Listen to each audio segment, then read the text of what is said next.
Welcome back to the Woven Well podcast. I truly believe that a key part in empowering and educating women is connecting them with other women walking the same journey. It's so important that we all know that we're not walking it alone. Because of that, each month we have episodes with real clients of Woven Natural Fertility Care to hear their stories and gain insight and encouragement from our community of women. Well, today's guest, Kelsey, is a wife, mama to four through adoption, and holistic dietitian living on a small organic farm in Tennessee. She is also a client of Woven Natural Fertility Care, and so I can't wait for you to meet her. Kelsey, welcome to the show. Thank you. I'm so excited to be here. So excited as well. There's so much that we can talk about, but you and I began working together about 2 years ago. Mhm. But of course, your fertility journey began long before that. So would you mind sharing some of that with us? Yes, I'll give the very short version because, as you say, it's been a long journey for us. We've been married for 12 years, and early in our marriage, right away, we wanted to have kids. My husband is 9 years older than me, so we were ready to go with that. No one in our family has ever had trouble conceiving. So for us, it was really surprising that it didn't happen quickly. And I knew that I had some health concerns and had struggled with some gut issues and things like that for a while, but never thought it would impact my fertility. And so quickly, we went to a primary care doctor. We didn't know anything about who to go to, and all we knew was, okay, talk to your either gynecologist, your OBGYN, maybe an IVF clinic. And so that was the road that we kind of initially took. Around the two-year mark, we ended up going to a reproductive endocrinologist in Virginia, where we were at the time. And, they did a very small workup, nothing big. And we're like, well, we don't really see anything major happening here, but that doesn't matter to us. We can kind of overcome that, is what they said. Well, that didn't really sit well with us. Knew that ethically, it didn't fit our value system to go down the IVF road. So we tried IUI. That didn't do anything for us. I had acupuncture. I visited lots of functional medicine specialists, OBGYNs. By the time I was 27, I was being told that you're just getting older. So, this kind of thing happens with spotting and things like that. I'm like, really? I don't feel like I'm that old. And so at that point decided, okay, adoption was always for us on the table, especially for me. I grew up overseas for a lot of my childhood, and we worked with orphans and in orphanages. So adoption wasn't a secondary option for us. It was at some point, but we first thought, okay, let's see if we can have biological kids. So we entered into foster care, and that was because, we were getting out of debt and we didn't have the money to pursue a very expensive adoption. Now I've learned since that there's lots of grants for that. But so we did, and we were quickly placed with a sibling set of 3 toddlers, and they've been in our family now for 9 years. So they're adopted at this point. But so we did that, and then all the while still trying to conceive, and still we actually went back to the IVF clinic and thought, okay, let's see what this looks like again. And the Lord firmly shut that door after the man told us that it doesn't matter what issues I have with my body, he can overcome all of that. And that he wouldn't allow us to just do natural IVF without medication. And the Lord just really spoke to me. I mean, this was really during the time where I would be on the ground in tears, just with this journey of so painful and not understanding why everybody else gets pregnant. And, my value was very tied up in not being able to conceive. So, I thought, well, my worth and my value, why can't I? There must be something wrong with me if the Bible says that there's children are a reward from God. Like, what am I doing wrong? And the Lord spoke to me when we went to that IVF clinic, and he shut that door that, hey, maybe pregnancy at all costs isn't worth it. And the financial stress, the marriage stress, the stress to my body, maybe God has a different plan. And so now fast forward, many, many more years past that point, we now have last year adopted through domestic private adoption our 4th little guy, and he's amazing, but all the while still trying to conceive. And in 2024, like Caitlin said, we started working together after I heard about NAPRO technology through a podcast. And I thought, oh, where has this been all of my journey? And so here we are. It's a very up and down journey, but it's been worth it. I've learned a lot. Absolutely. And I really appreciate how open you are about your adoption story because for me, it's been a joy to see the Lord grow your family, in that Mhm. way. Although, I only got to see one, but I've seen your beautiful family and I Mhm. love to see how the Lord's been putting it together. And I think adoption is often mentioned to couples who are Yeah. experiencing infertility, but not everyone is called to adoption. Mhm. Mhm. Would you mind sharing how you all knew that adoption was right for you? Because that can be a hard call to make. Mhm. Yeah. Well, part of it I said before was that I knew when I worked with orphans in Africa and in Thailand that I was going to do that someday, or I hoped that I would. And so that was there. But then also, as we were pursuing different things in all the ways we could, the Lord just opened that door for us to do that. And I had never heard of foster care. Um, and that was the avenue that God opened for us to minister. And I will say that is not, like you said, not everyone is called to it. It is a very hard journey.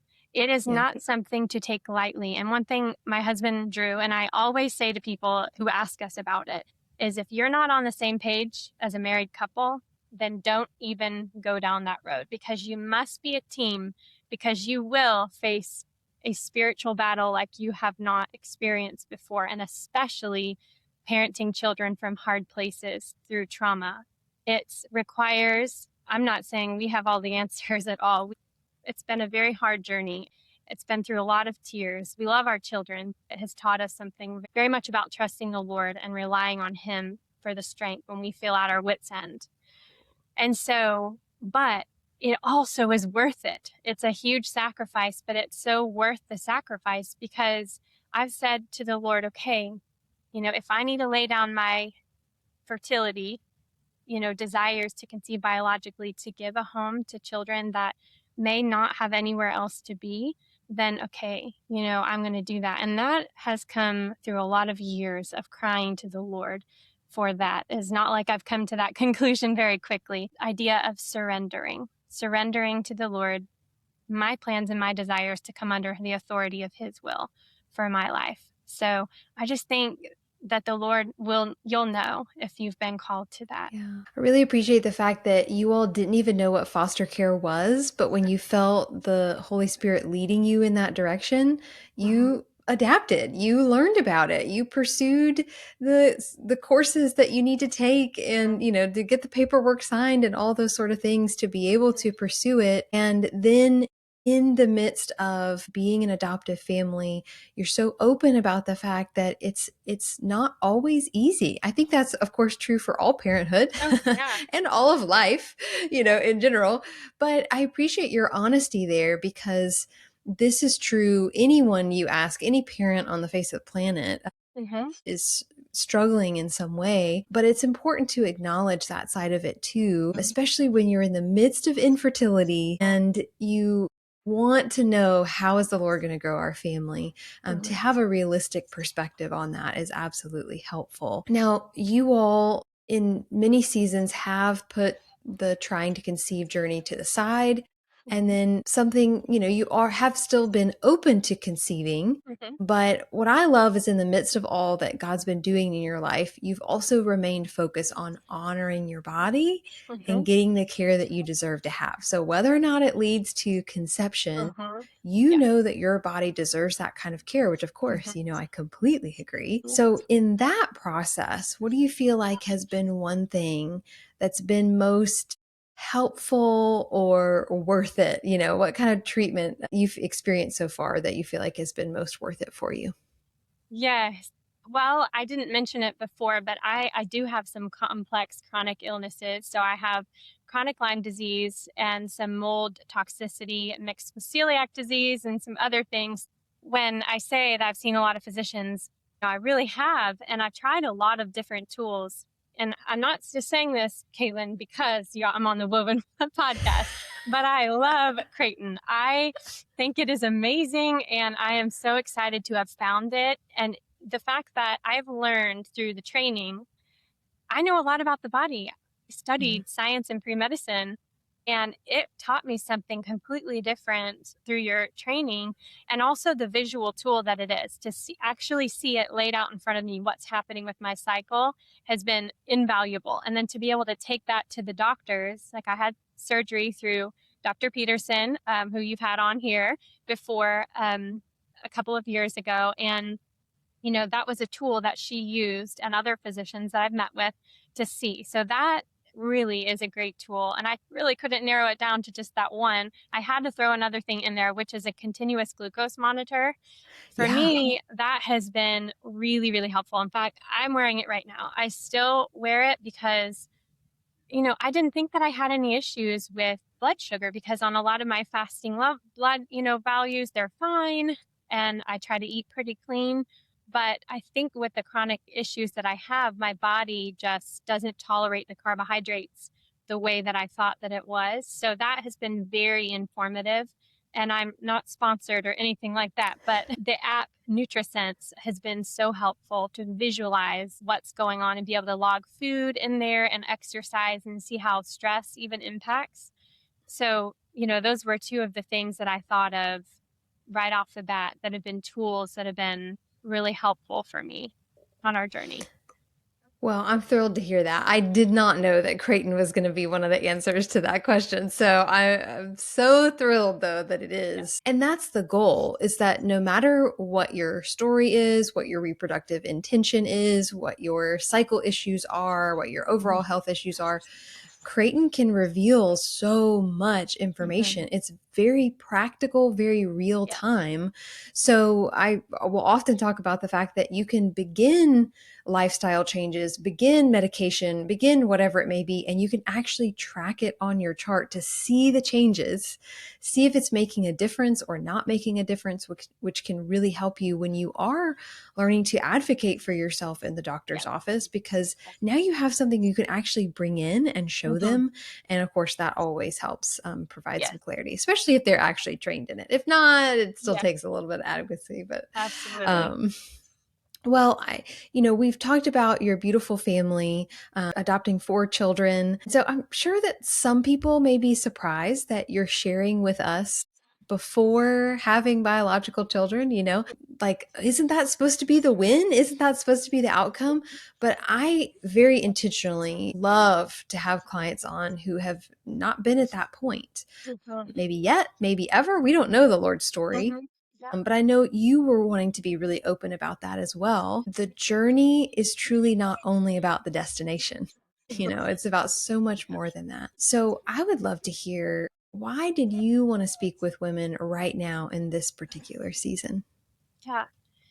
Well, I think being on this journey for 12 years, I've been through many, many pregnancies with people. I've walked through seasons of infertility with friends who have then gone off, gone out and had a baby or whatever.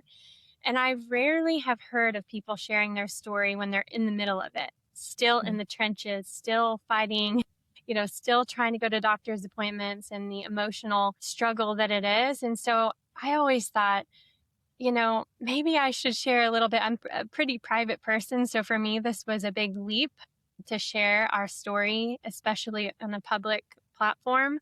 But I felt like people need to hear hope in the middle of it, especially when you don't know the outcome, because Yes. I'm not guaranteed a pregnancy. That is not something that I am owed by God. I hope that it will happen at some point. I mean, I'm closing in on 40. And so that's not, you're like, oh, no. But I just think that I go back to what I said before, that pregnancy at all costs is not for me the goal. I don't want to put my body at risk or my marriage or my finances, because I know God can overcome all of these things if He so chooses.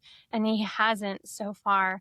And so I think just giving people encouragement and hope and that ability to keep on pressing forward, in whatever way that is. In some seasons, like you said, we haven't tried to conceive because it was not a possibility. I mean, in a very focused way, getting medical attention, going to appointments, things like that, because Hmm. our family needed our attention or other things required us to divert from that plan for a time.